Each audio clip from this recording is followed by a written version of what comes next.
The infrastructure at the Pomio District Hospital has remained quite the same since it was built several years ago.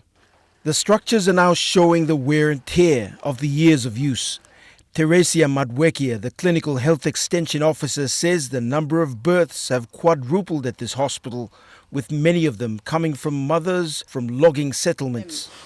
Mi plan non la plo helpi ma or mama or lika mi plan encourage mol tu lo mas deliver lo ausika. Mi plan no like mol karim lo place na by increasing this la maternal death you may like preventing ma.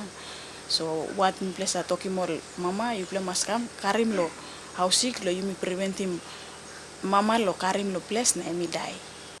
With the start of a logging and oil palm project 6 years ago, there's been a noticeable rise in the number of people coming to Pomio to look for employment.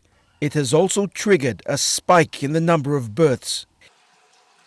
Inside the labor ward, there are only 2 beds used for delivery in a hospital that has on average 5 to 10 births a month. Sometimes babies have to be delivered on the floor. We are using the existing labor ward, which is still yet. Time all mama is flooding lokam kare. When these 2 beds are occupied, no choice, we have to deliver them mothers on the floor.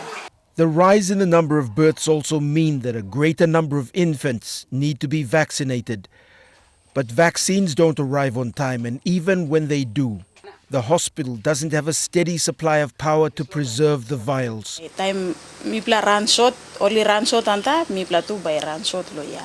At the outpatient, she goes to see a couple who have brought their sick child for treatment. Malaria remains one of the biggest killers here, and while the illness is manageable, the lack of access to health services and the distance become factors that contribute to unnecessary deaths. Scott Waide, National EMTV News, Kokopo.